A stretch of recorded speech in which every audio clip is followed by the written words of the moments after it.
इत्तेहाद उल मुस्लिमीन महाराष्ट्र की पुलिस को यह बताना चाहती है, हम किसी भी तरह के तशद्दुद को, हिंसा को हम समर्थन नहीं करते हैं।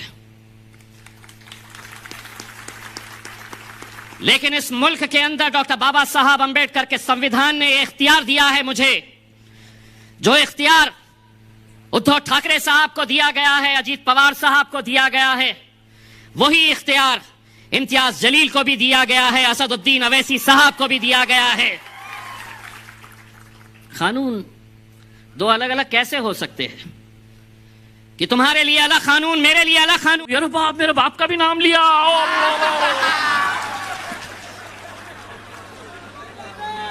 और ये दोनों ने अभी किससे शादी की है मालूम? बोलो बोलो, कितना अच्छा रिश्ता हुआ। कभी सोचे थे? जिंदगी गुजर गई, पूरी जिंदगी जागीर समझ लिए। लाओ दो, क्या देते दो, लेके जाओ। बाप की जागीर है तुम्हारी। हम खुद जाएंगे असदुद्दीन अवैसी साहब के साथ और इन किसानों को यकीन दिलाएंगे। अब इतना बोल दिया हमने, आपको ऐसा लग रहा है सिर्फ इतने ही लोग सुन रहे हैं? ये आज बैरिस्टर असदुद्दीन अवैसी साहब यहां पर सामने बैठे हैं, मेरे हमारे सबके कायद है। अगर उन्होंने मुझे अभी कहा कि अब महाराष्ट्र का सदर इम्तियाज जलील नहीं रहेगा, ये लड़का जो टोपी पहनकर बैठा है ये रहेगा सदर, तो इम्तियाज जलील लब्बैक कहेगा उसके ऊपर। और यहां की जो पुलिस है क्या कोई? इत्तेहाद उल मुस्लिमीन महाराष्ट्र की पुलिस को यह बताना चाहती है, हम किसी भी तरह के तशद्दुद को, हिंसा को हम समर्थन नहीं करते हैं। लेकिन इस मुल्क के अंदर डॉक्टर बाबा साहब अंबेडकर के संविधान ने यह इख्तियार दिया है मुझे, जो इख्तियार उद्धव ठाकरे साहब को दिया गया है, अजीत पवार साहब को दिया गया है, वही इख्तियार इम्तियाज जलील को भी दिया गया है, असदुद्दीन अवैसी साहब को भी दिया गया है।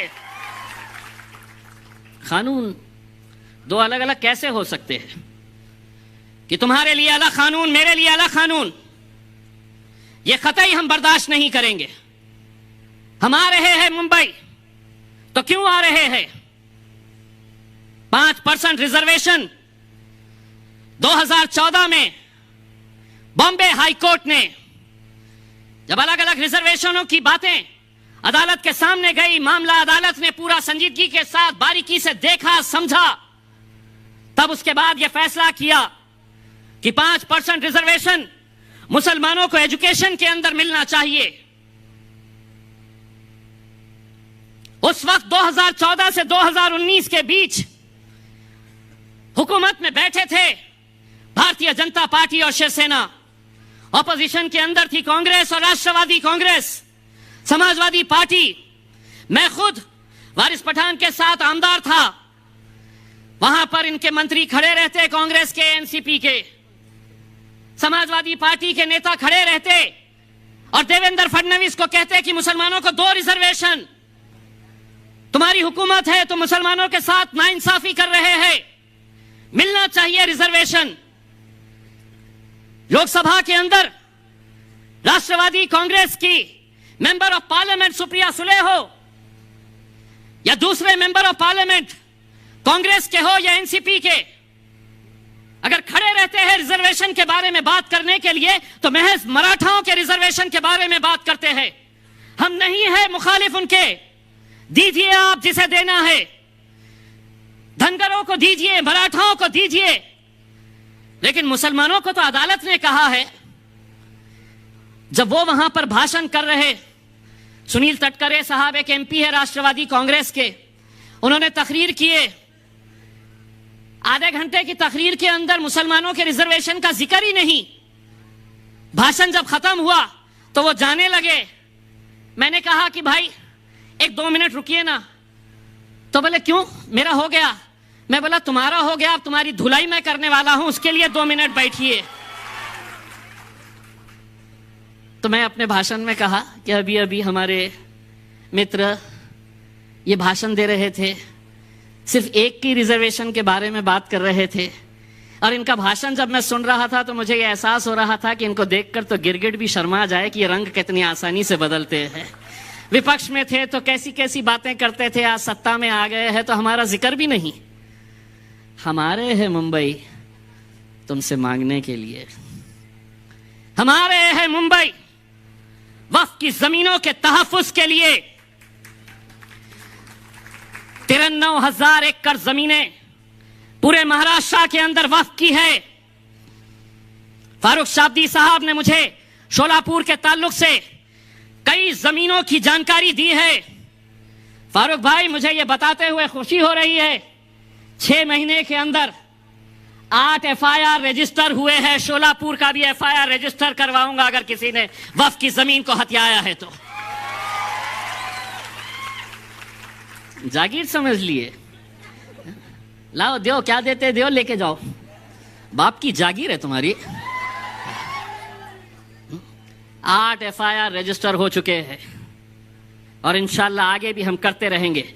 इन 93,000 एकड़ जमीनों की देखभाल के लिए आप लोगों को यह हैरानी होगी जब आपसे वोट मांगने के लिए अगर आए तो उनसे पूछो कि मेरी जो वक्फ की जमीन है पूरे महाराष्ट्र में, उसकी देखभाल करने के लिए पूरे महाराष्ट्र में कितने लोग काम करते हैं?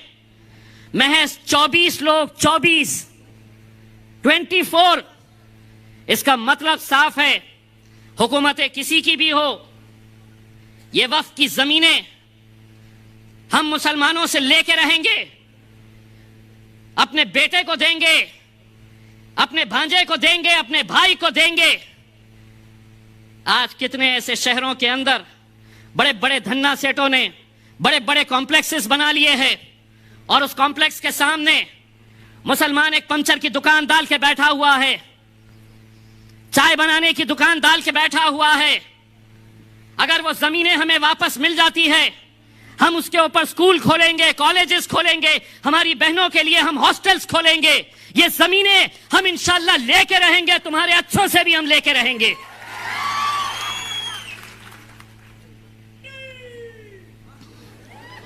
आपसे ये कहा जाएगा कि क्यों जा रहे हो।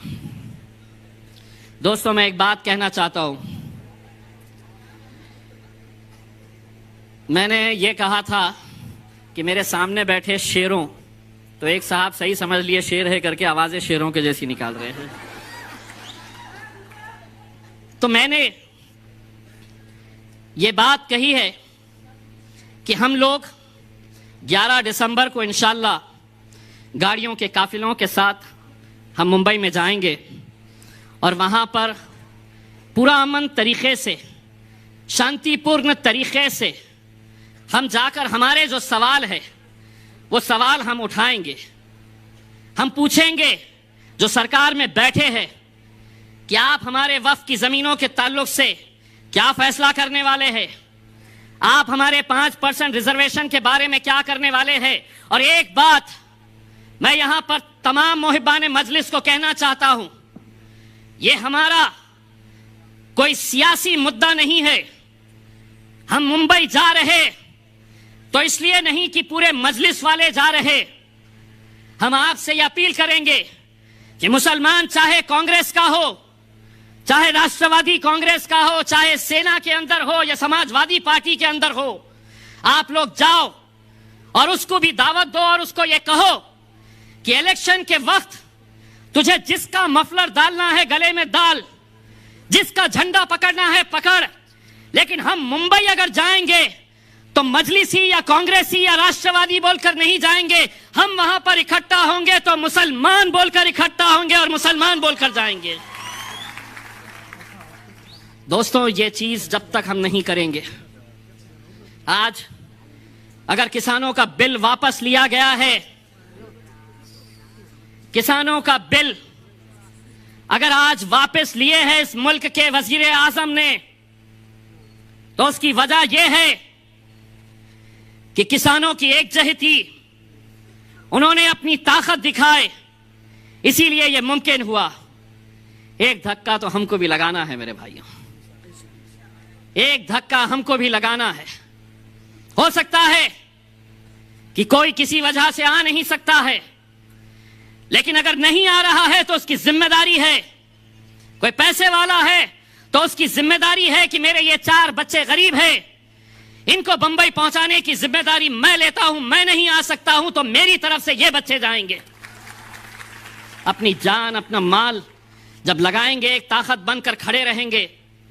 आपको कांग्रेस वाले कहेंगे इसके पीछे क्यों जा रहे, वहां पे तो असदुद्दीन अवैसी साहब आने वाले हैं। इम्तियाज जलील बोल रहा तो तुम चले जाएंगे क्या? अब मैं क्या करूं? महाराष्ट्र में इकलौता एक 48 एमपीस महाराष्ट्र में होते हैं। अब इकलौता एक मुसलमान एमपी चुनकर आया और वो इत्तेफाक से मैं हूं, तो मैं क्या करूं? तुम चुनाकर नहीं लाते हैं तो मैं क्या करूं? अगर तुम लाते, पवार साहब 1-2-4 ला लेते, कांग्रेस वाले 1-2-4 लेके आ जाते, तो यकीन मानो इम्तियाज जलील उनसे कहता कि तुम इसका नेतृत्व करो, मैं एक कार्यकर्ता बनकर तुम्हारे पीछे आता हूं करके। दोस्तों, अपने इख्तिलाफ, छोटी छोटी बातों को नज़रअंदाज करते हुए हमको एक ताकत बनकर खड़े रहने की ज़रूरत है। मैंने जैसा आपको कहा है कि हम किसी भी तरह का कोई तशद्दुद में हम यकीन नहीं रखते। इस मुल्क के जमहूरियत की सबसे खूबसूरती ये है कि हम अपना एहतजाज बहुत अच्छे तरीके से भी दर्ज करा सकते हैं। हमारी नाराज़गी हम सरकार के लिए बहुत अच्छी तरह से दर्ज करवा सकते हैं।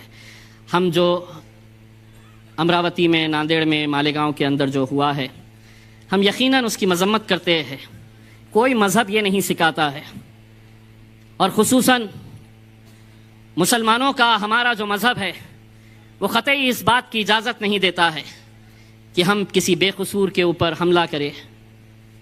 और वही बात जो अमरावती के अंदर दूसरे दिन भारतीय जनता पार्टी के लोगों ने की कि नहीं, हम सड़क पे उतरेंगे, हम जलाएंगे, हम तोड़ेंगे, हम फोड़ेंगे।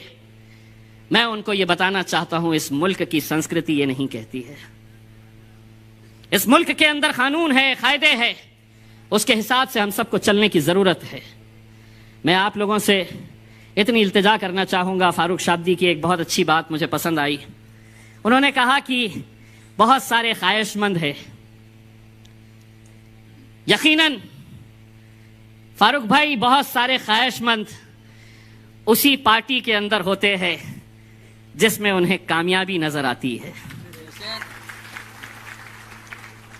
और जब वो देख रहे हैं कि शोलापुर के अंदर पतंग कैसी लहरा रही है, कैसी उड़ रही है, तो यकीनन बहुत सारे लोगों की ख्वाहिशें रहेगी।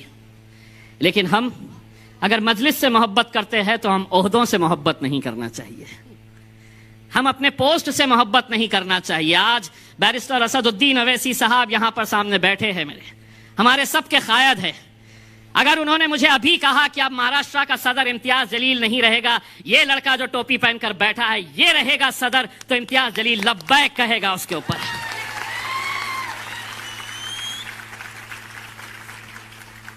लेकिन हमारे पास, मैं लाया मजलिस को,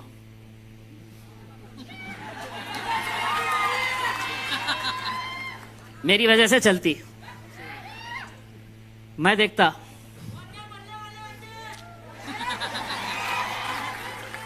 मैं यही बोलने वाला था।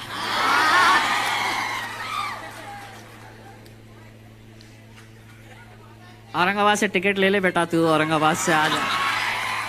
मैं आप लोगों से सिर्फ इतनी इल्तिजा करना चाहूँगा कि फारूक शाब्दी अल्हम्दुलिल्लाह जो काम कर रहे हैं, और मुझे ये बड़ी खुशी है इस बात की कि फारूक शाब्दी ने शोलापुर में इतने कम वक्फे के अंदर सिर्फ भीड़ इकट्ठा नहीं की है, उन्होंने लोगों का दिल जीतने का काम किया है।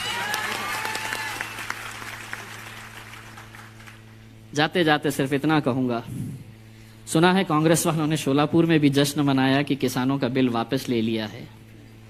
28 दिन से सुना है कांग्रेस भवन के सामने बहुत सारे किसान आंदोलन के ऊपर बैठे हैं। वहां की बड़ी फिक्र, तुम्हारे भवन के सामने बैठे हैं। 28 दिन हो गए, 28 दिन से बैठे हैं, तो वहां का नहीं। फारूक भाई, उन किसानों से कहना कि तुम्हारी आवाज़ अगर कोई नहीं उठा रहा है तो इंशाल्लाह पार्लियामेंट के अंदर असदुद्दीन अवैसी साहब और इम्तियाज जलील साहब उठाएंगे।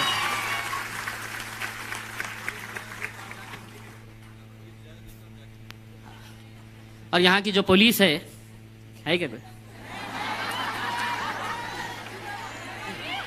अगर इजाजत दे देती है तो हम खुद जाएंगे असदुद्दीन अवैसी साहब के साथ और उन किसानों को यकीन दिलाएंगे।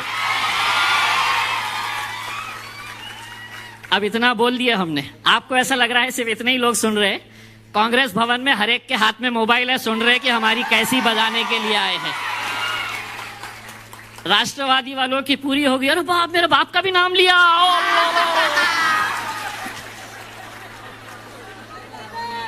और ये दोनों ने अभी किससे शादी की है मालूम? बोलो बोलो, कितना अच्छा रिश्ता हुआ। नहीं कभी सोचे थे? जिंदगी गुजर गई, पूरी जिंदगी कांग्रेस वाले खड़े रहते तो सेना को गालियां, राष्ट्रवादी खड़े रहते तो सेना को गालियां।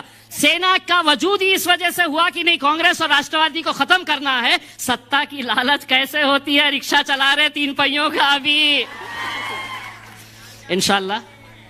इंशाल्लाह आपको असद साहब को भी सुनना है और बहुत जल्द हम यहाँ के ज्ञानी अधिकारियों को ये कहेंगे कि आप कोई हॉल में नहीं, बाहर इजाजत दो, फिर बड़ी बड़ी बातें करेंगे, अच्छी अच्छी बातें करेंगे। उसके अंदर आप लोग यहाँ पर आए, बहुत बहुत शुक्रिया। वाखिर दावाना अल्हम्दुलिल्लाह।